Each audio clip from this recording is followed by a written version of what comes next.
Hello friends, ഇന്ന് വളരെ എളുപ്പത്തിൽ ചെയ്തെടുക്കാവുന്ന അപ്പം അഥവാ വെള്ളയപ്പത്തിൻ്റെ റെസിപ്പിയാണ്.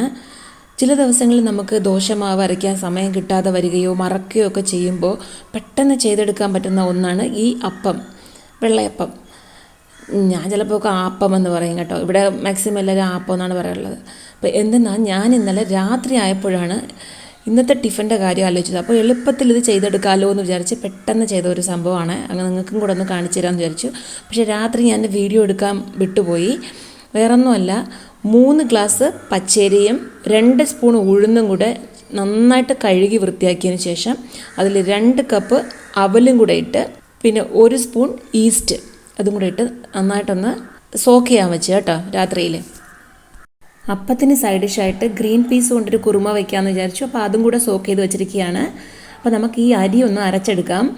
ഇത് 10 മിനിറ്റ് ഇരുന്നാൽ മതിയാവും. അരച്ചിട്ട് കുറച്ച് നേരം, അതായത് നമ്മൾ ആ കറി വയ്ക്കില്ലേ, ആ കറി വയ്ക്കുന്ന സമയം മാത്രം കൊടുത്താൽ മതി. മാവ് നന്നായിട്ടൊന്ന് പുളിച്ച് നമുക്ക് സെറ്റായിട്ട് വരും. തലേന്ന് ഒരു 8 മണിക്കൂർ അങ്ങനെ സോക്ക് ചെയ്യാൻ വെക്കുന്നത്, ഫെർമെൻറ്റേഷൻ നടക്കാൻ വെക്കണം, അങ്ങനെ ഒന്നുമില്ല. അതിനു വേണ്ടിയാണ് നമ്മൾ ഈസ്റ്റ് ഇടുന്നത് കേട്ടോ. തലേദിവസം ആ വെള്ളത്തിലെ അരിയുടെ ഒപ്പം തന്നെ 1 സ്പൂൺ ഈസ്റ്റ് ഇട്ട് കഴിഞ്ഞാൽ ഫെർമെൻറ്റേഷനൊക്കെ ആൾറെഡി നടന്നിരിക്കും. അപ്പോൾ നമുക്ക് പിന്നെ അരച്ചിട്ട് ഒരു 10 മിനിറ്റ് കൊടുത്താൽ മതിയാവും. ഇപ്പോൾ അരയ്ക്കുന്ന സമയത്ത് 1 കപ്പ് ചിരകി തേങ്ങ കൂടെ ചേർത്ത് അരച്ച് കൊടുക്കാം. അപ്പോൾ മാവ് ഞാൻ 2 പ്രാവശ്യമായിട്ട് അരച്ച് ചേർക്കുകയാണ്. നല്ല മഷി പോലെ അരയ്ക്കണം. അപ്പത്തിന് അറിയാമല്ലോ, നന്നായിട്ട് ഒരു തരിയില്ലാതെ ശരിക്കൊന്ന് അരച്ച് ചേർക്കുക.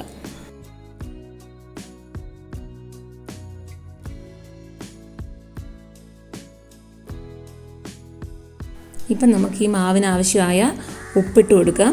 കൂടെ 2 സ്പൂണ് പഞ്ചസാര കൂടെ ചേർത്ത് കൊടുക്കാം. അപ്പോഴേനാണ് ആപ്പത്തിൻ്റെ ആ ഒരു നല്ലൊരു ടേസ്റ്റ് കിട്ടുകയുള്ളൂ. ഇതിനെ നന്നായിട്ടൊന്ന് മിക്സ് ചെയ്ത് ഒരു 10 മിനിറ്റ് നമ്മൾ ആ കറി ചെയ്യുന്നത് വരേക്കും ഒന്ന് വെയിറ്റ് ചെയ്യുക. നന്നായിട്ടൊന്ന് ഇളക്കി അടച്ചു വയ്ക്കണം.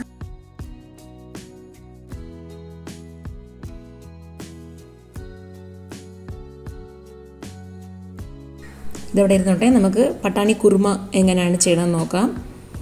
വളരെ സിമ്പിളാണ്. ഞാൻ ഇപ്പോൾ അതിനു വേണ്ടി 2 സവാള അരിഞ്ഞു വെച്ചിട്ടുണ്ട്, 2-3 തക്കാളി, കുറച്ച് പുതിന ഇല, കറിവേപ്പില, 2 പച്ചമുളക്, കുറച്ച് മല്ലിയില, ഇതൊക്കെ എല്ലാം ഒന്ന് റെഡി ചെയ്ത് വെച്ചിരിക്കുകയാണ്. നമുക്കിപ്പോൾ ആദ്യം ഒരു കടായി വെച്ച് കൊടുക്കാം. കടായി ചൂടായിട്ട് വരുമ്പോൾ അതിലേക്ക് കുറച്ച് വെളിച്ചെണ്ണ ഒഴിച്ച് കൊടുക്കാം. എണ്ണ ചൂടാകുമ്പോൾ അതിലേക്ക് 1/2 സ്പൂൺ കടുക്, 1/2 സ്പൂൺ പെരിഞ്ജീരകം, 1/2 സ്പൂൺ പെപ്പർ ഇടയ്ക്കിടയ്ക്ക് കടിപിടുന്നത് ഇങ്ങനെ നന്നായിരിക്കും കേട്ടോ, നല്ല ടേസ്റ്റ് ആയിരിക്കും. പിന്നെ കുറച്ച് കറിവേപ്പില, 2 പച്ചമുളക് കീറിയത്, 2 വലിയ ഉള്ളി ചെറുതായിട്ടൊന്ന് കട്ട് ചെയ്ത്, ഇതെല്ലാം കൂടെ നമുക്കിട്ടൊന്ന് വഴറ്റിയെടുക്കാം. ഉള്ളി വെന്തൊന്ന് സോഫ്റ്റായിട്ട് വരുമ്പോൾ അതിലോട്ട് ഇഞ്ചി വെളുത്തുള്ളി ചതച്ചതും കുറച്ച് പുതിന ഇലയും കൂടെ ഇട്ട് അതിൻ്റെ പച്ചമണം പോകുന്നവരെ ഒന്ന് വഴറ്റി കൊടുക്കാം.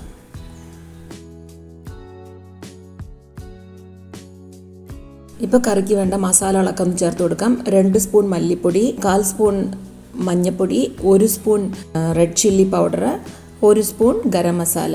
ഈ ഗരം മസാല ഞാനിവിടെ വീട്ടിൽ തന്നെ പൊടിച്ചതാണ്, നല്ല മണമാണ്. ഇപ്പോൾ ഈ പൊടി ചേർക്കുമ്പോൾ നമ്മൾ തനിയെ ഇങ്ങനെ താളിക്കുന്ന സമയത്ത് കറുകപ്പട്ട, ഗ്രാമ്പ്, ഏലക്ക അങ്ങനെയൊന്നും ഇടേണ്ട ആവശ്യമേ ഇല്ല. ഈ പൊടി മാത്രം ഇട്ടാൽ മതി.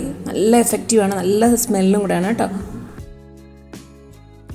ഈ പൊടിയുടെ പച്ചമണം മാറാൻ വേണ്ടി കുറച്ചൊന്ന് വഴറ്റി കൊടുക്കാം. പിന്നെ നമുക്ക് കട്ട് ചെയ്ത് വെച്ചിരിക്കുന്ന തക്കാളി ഇടാം. തക്കാളി വേഗം വെന്ത് കിട്ടാനായിട്ട് അതിലോട്ട് ഉപ്പും കൂടെ ചേർത്ത് നന്നായിട്ടൊന്ന് ഇളക്കിയെടുക്കാം.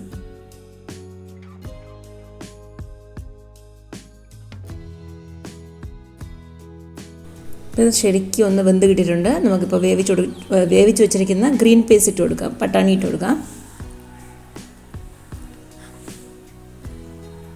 കുറച്ച് തിക്നെസ്സായിട്ട് വേണമെന്നുണ്ടെങ്കിൽ തേങ്ങ ആഡ് ചെയ്യേണ്ടെന്നുള്ളവർക്ക് ഈ പട്ടാണി കുറച്ചൊന്ന് അരച്ച് ചേർക്കാം. അപ്പോൾ നല്ല ഗ്രേവി നല്ല തിക്കായിട്ട് വരും. ഇല്ലെങ്കിൽ തേങ്ങ അരച്ച് ചേർത്ത് കൊടുക്കാം. ഞാനിവിടെ കുറച്ച് തേങ്ങ അരച്ച് ചേർക്കുകയാണ്.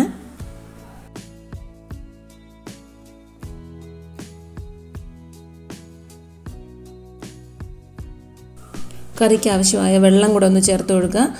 തേങ്ങ മാത്രമാണ് ഞാൻ ഇതിൽ അരച്ചിട്ടുള്ളത്, വേറെ ഒന്നുമില്ല, തേങ്ങയുടെ ഒപ്പം ചേർത്തിട്ടില്ല.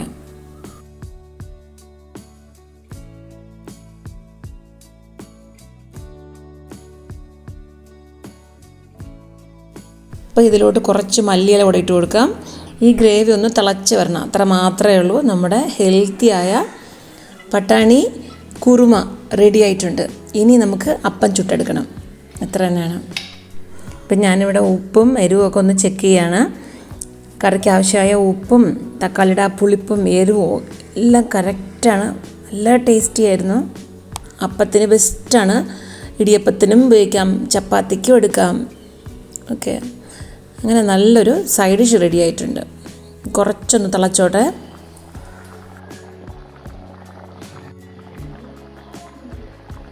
കറി വയ്ക്കാൻ എനിക്ക് 15 മിനിറ്റ്സിനുള്ളിൽ തന്നെ ആയിട്ടുള്ളൂ. അത്രയും സമയം ധാരാളം മതി നമ്മുടെ ഈ മാവൊന്ന് പുളിച്ച് കിട്ടാൻ. കാരണം തലേന്ന് തന്നെ നമ്മൾ ഈസ്റ്റ് ഇട്ട് വെച്ചിരിക്കുകയല്ലേ, സോ അതിൻ്റെ പുളിപ്പൊക്കെ ധാരാളം മതിയാവും. നമുക്കിപ്പോൾ ഓരോന്നായിട്ട് ചുട്ടെടുക്കാം. നല്ല അടിപൊളി അപ്പമാണ്. നല്ല പൂ പോലെ ഇരിക്കും, നല്ല സോഫ്റ്റായിട്ട്.